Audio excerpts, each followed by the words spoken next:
I'm Carl Azuz, and you've landed on a special edition of CNN 10. Get ready for liftoff. Today's show is focused entirely on space. First up, China is a nation that's hoping to become one of the world's major space powers. It's considering missions that include putting a lander on the dark side of the moon by 2018, a rover on Mars by 2020, a mission to gather samples of Martian soil after that, and a probe to Jupiter in the years that follow. The country also plans to work with other global space agencies, but not NASA. Since 2011, the U.S. Congress hasn't allowed NASA to work with China because of concerns about security. As far as U.S. plans for space go, things are somewhat up in the air. President Donald Trump hasn't detailed his space policy yet. Last October, then-President Barack Obama wrote that America would send humans to Mars by the 2030s. People who support that idea argue that first-hand exploration would be more valuable than remote exploration, and that Mars could one day serve as a second planet for people to live on and a great base for exploring the broader universe. People who oppose the idea argue that it's too expensive, that it's too risky, and that robots should continue to do the job instead, that they can do it well and more cost-effectively. One thing that's not debatable is that getting any person to deep space takes extraordinary effort. Space has never been more accessible. There is a growing appetite for space tourism. And private programs like this one at the National Aerospace Training and Research Center can get pretty much anyone with money and good health ready for a ride to space. Oh, I'm ready. But that's just a quick trip up and down to what's called suborbital space. Welcome home, astronaut. If we want to get to deep space, 3, 2, 1, we have liftoff. that's a whole other challenge. A human hasn't been there in over 40 years. But NASA's looking to change that. It'll stand taller than the Statue of Liberty, longer than a football field. It'll be the most powerful rocket ever built, capable of going into deep space or anywhere else you want to go. They're talking about Space Launch System, or SLS, NASA's new heavy-lift rocket. The dawn of Orion and a new era of American space exploration. Together with the spacecraft Orion, which will go on top of the rocket, humans could explore our solar system deeper than ever before.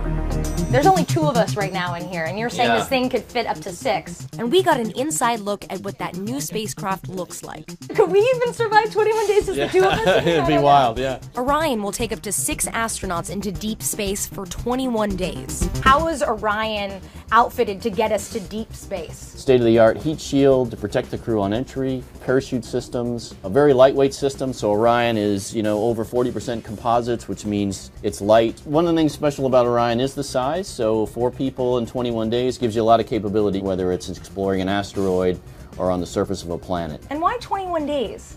Well, 21 days gets you really into these high orbits around the moon, which allows you to either do missions at the moon or do transfers onto asteroids or onto Mars. So it's about the right duration. For a journey to Mars, the crew would have to transfer from Orion to a larger habitat. If you're going to go to Mars, which is somewhere up to a 1.5 to 3 year mission, you need more volume. You need bigger HAB module, more food. Orion still doesn't have an exact destination, but whether it's the moon or Mars, it's going to take a powerful rocket to get it out there. You guys are building SLS now in anticipation that a destination will be selected. But right now, this is kind of a rocket to nowhere. Not really. It takes a long time to make a rocket system this complex. There are folks that are working on all the missions that we'll go to as we speak. Part of the rocket is built here, at NASA's Michoud facility, which spans 43 acres. Workers here help build the rockets for the Apollo missions and the Space Shuttle program. One of the main goals of SLS is to make it affordable. But despite reusing its engines, NASA has already spent approximately $7.3 billion on the SLS program, and each rocket will only be good for one mission. NASA is testing the engines, and they've already sent Orion on a flight test. The first manned Orion SLS mission is set for 2021. So that's the how when it comes to getting deep space astronauts off the ground. What happens afterward, if and when people are actually spending time in an environment where there's very little gravity? Another consideration, the health effects of long-term space missions could be a significant challenge for medical science. I'm huffing and puffing here. Our bodies have physical limits. You just squat down a little bit and come up, and you'll feel how it moves. But when humans encounter a boundary, we tend to push. How fast, how high, how far we can go. 2 spacewalkers are currently 253 miles above the Earth. Exploration of our solar system is perhaps the most extreme bodily challenge. You're motion sick, you're uncomfortable, you're disoriented. That's because the human body is a complex network of bones, tissues, and cells designed to suit our environment. Here at Johnson Space Center, everything from food to spacesuits to exercise routines are designed so humans can survive in a world we simply aren't built for.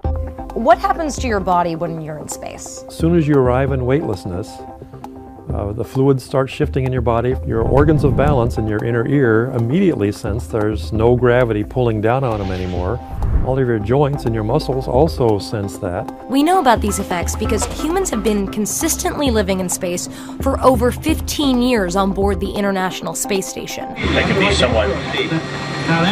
And we're learning even more about how our bodies react in space after Scott Kelly became the first NASA astronaut to spend nearly a year on the ISS. As you spend more time in space, you lose muscle mass. Your bones gradually lose calcium. They gradually lose structural integrity because they're not fighting the force of gravity.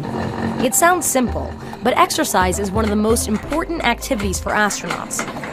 On board the ISS, they dedicate about 2 hours a day to it. But this is not your average workout. Squat down just a little bit. Okay, like this. Ooh, hello. Yeah, okay, that feels different. When you were in space, can you describe the changes you noticed in your body? More fluid will go towards the head. Right. And so you'll sometimes feel a little bit stuffier, like you've got allergies or something like that. You can lose up to 2.5% of your bone density in a month in space. And this is very, very important part of counteracting that. But what about on a deep space mission? If we ever get to Mars, do you think we'll have machines like this up there keeping us fit? Well, these machines take up quite a bit of space on board the International Space Station. So I think if we go to Mars, there's going to have to be something new, something probably a little bit smaller, a little more compact, something along the lines of a rowing type machine. NASA is currently testing a miniature exercise device on the ISS. Just as critical as exercise is what we put into our bodies. The honey coming out pretty well there. In order to maintain their health and maintain top performing crew that are going to fulfill all their functions and have a very successful mission, we need to make sure that they're happy with their food system, that they want to eat it the entire time. I gotta say, astronaut food is much better than I expected. On a mission to Mars, the food needs to stay good for 5 years, a difficult challenge for food scientists. So they're also working on growing nutrients in space, like green peppers, tomatoes, and lettuce. But the point of traveling to deep space is not just to stay inside a spacecraft. We want to go outside and really explore. Anywhere outside of Earth, really, you need a spacesuit that has a functioning life support system because the pressure environment is such that your body can't survive. Like around the space station, temperatures range from roughly -250 to +250 degrees Fahrenheit. That's a massive range. Yes, it is, and your body wouldn't be very happy in that environment. For a Martian environment, NASA is currently working on their Z2 prototype, a spacewalking suit. Is this what I think it is? It is what you think it is. This is actually an adult diaper. It's complicated enough to keep astronauts alive when missions are going as planned. But what about when things go wrong? What you guys are working on here, you could categorize as like worst case scenario. Absolutely. We are the survival method of last resort in many cases. The crew's survival engineering team works on emergency equipment like life rafts, breathing systems,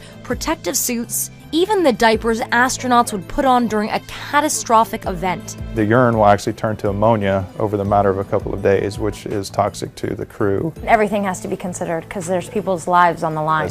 That's absolutely true. We have never partaken in an effort to go to deep space with this many contingencies that we plan for. Is this really going to happen? I certainly hope that it does. I think that's why we're all here.